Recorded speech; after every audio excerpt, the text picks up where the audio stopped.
Hey y'all, thanks for joining me on the Ant Panda channel. Silent Hill 2, the remake.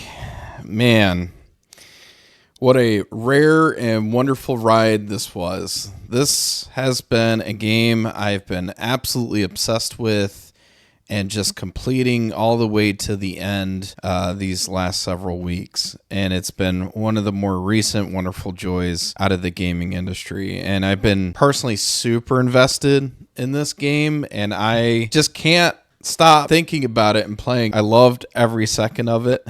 I have looked at the game as a whole. We also talked about, what Eddie would look at in his personal Silent Hill. And honestly, now with the conclusion kind of at hand, I wanted us to take a look at all the endings and really kind of discuss what ending would really be the most Silent Hill, the one that fits the bill the most, that is probably, in my opinion, the most canon out of all of them. Let's take a look at each one and for the final conclusion of Silent Hill 2, the remake.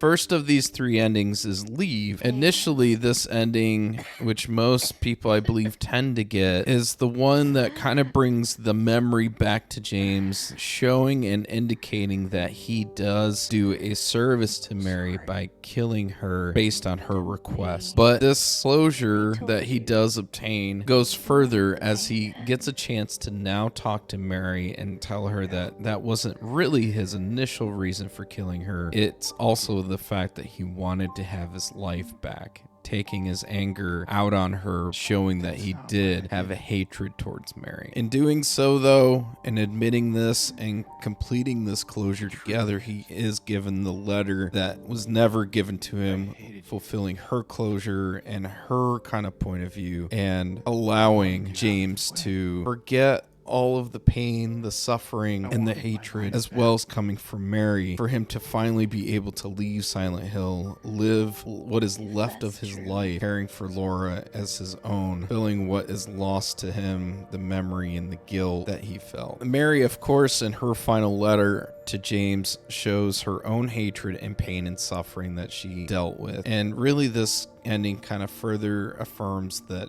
James just struggles with this affliction, and they both hate this affliction altogether. They all love the memory, the times prior to this. Now that the affliction has finally come to pass and come closure for James and Mary, they both can finally be at rest with James leaving Silent Hill with Laura, being able to leave without any remorse or issues, or finally he pays the due. It's unclear if whether or not James seeks more companionship than that, but it does ultimately give the conclusion and James can move on. Maria. This is a short but interesting ending as you rescue Maria from the nightclub, taking her without a single word. Not really caring for Maria or for Laura as he pockets the letter for Laura in his jacket without a single word or thought from James. He seems to have settled to the idea being with someone despite not caring much about telling her to do something about her cough if she alludes to.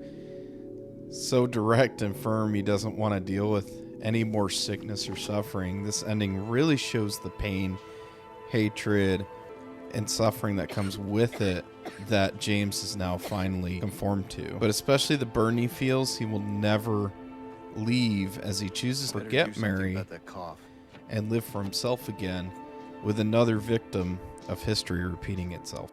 In the water. Now, this is actually the ending I initially got when I did my first playthrough. In my opinion, it's actually one of the most depressing endings. It's there, and it actually allows you to have one of the best endings, and I'll explain here in a moment. But in this ending, James misses the time with Mary prior to the affliction and doesn't remember why he even killed Mary. In essence, he just can't forgive himself. So he looks back at the body that remains in his car as he's sitting there, basically talking to himself about how he can't live without her and how he can't live on past her. And so he drives his car into the lake with no escape for him and Mary, as both are spending their time suffering in Silent Hill as they conduct the worst of themselves in the situation.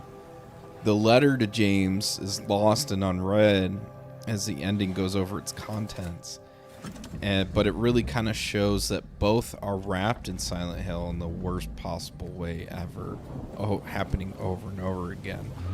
And that speaks as to why in the next run, or in some cases, people theorize the next loop of the game, this ending, when performed, allows the car to come back with the key of suffering and basically allows you to have the ability to end the game with one of the best possible resolutions ever, known as the stillness ending. I see that town.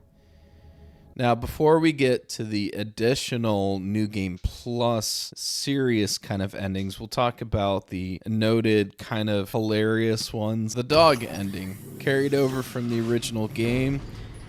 You find the dog key in 2 different places, allowing James to access the observer room, showing a super smart dog with headphones in front of a console and cameras, showing all along that mastermind behind the orchestration of his suffering in Silent Hill was done by this super smart dog. The UFO ending. So after performing all of the different signals in town with a blue jewel brooch, the final signal happens to be in the room of 312 in Lakeview. The ending shows the UFO coming down with his twin brother James, known as Space James, and telling the newest James he's a clone and that his time to go home is upon him. Takes him to the UFO with a simple gray alien, with Space James, the original one, who looks a lot like PS2 edition version of James, now seeking on his initial adventure or game, going back to Silent Hill to complete his story by finding Mary. So Rebirth is the last kind of ridiculous type of endings, even though it's a bit serious in tone. If you happen to complete this ending with all the necessary items, James attempts to take Mary's remains to the island that's away from Silent Hill in order to obtain the power from the cult and the gods that indicated from different references to bring Mary back from the dead, and getting his life back at the same time with those gods of old from Silent Hill. It's just shows his very selfishness of him trying to get everything back to the way it was before the affliction and bringing Mary back to do that. However, it doesn't ultimately show a conclusion. The last 2 endings are kind of more of the serious endings that follow up in New Game Plus. And honestly, in my opinion, actually tends to be the most influential. I think the one that comes close to this is probably Leave, while the In Water one is just so depressing. But Stillness, in my opinion, this is the most Silent Hill 2 endings of all of them. As it's very similar to the In Water ending, this opens up with a dialogue of James and Mary discussing and talking about how James can't forgive himself for killing Mary, feeling that way, despite ending her suffering and missing her. In this particular case, though, instead of James talking to himself, Mary is manifested and talking to him. And James continues to follow up with this ending by saying and asking Mary to wait for him, while Mary had initially made this, request for her to wait for him to come into town. So both are kind of at the same standpoint with this dialogue, with this manifestation, not only with Mary herself being there, but also giving James the final letter with all the contents so that he can actually read it with her in the car. With that motivation and him being so compelled, he does drive the car into the lake with Mary, the letter, and his life ready, in the sense that now they're both ready to live together in Silent Hill for eternity as their own personal conclusion. This really, in my opinion, I think really signifies the essence of Silent Hill. It really kind of shows that they both want to be together forever. They both want to forgive themselves and to move past it, but they don't want to leave each other in the end.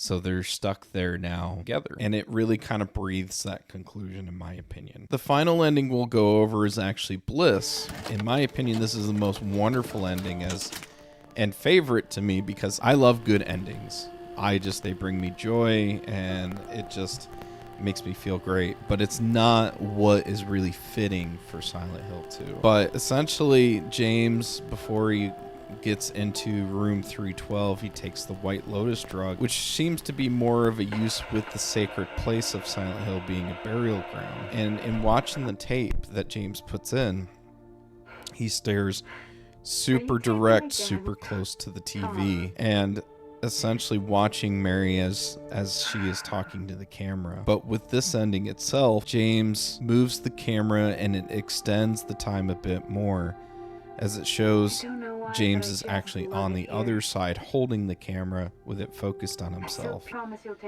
Before they turn off the camera, Mary asks, what James is thinking, and he essentially has the biggest smile by saying that everything is perfect.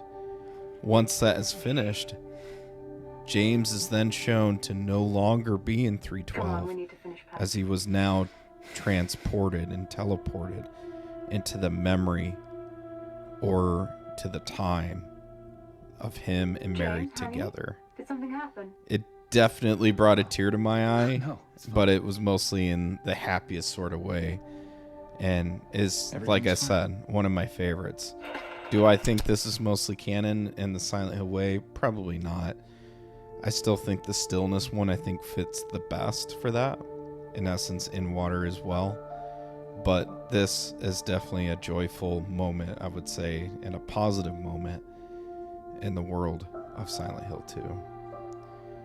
So thanks for joining me on this journey. We'll continue to move on with another franchise. I think I'll probably work through Resident Evil 4 and maybe even Resident Evil 7 and talk about kind of deep dives for those going forward. But if you like this, feel free to hit a like. Feel free to subscribe, as I will continue to do more of these videos. And I will catch you in the next one. Take it easy.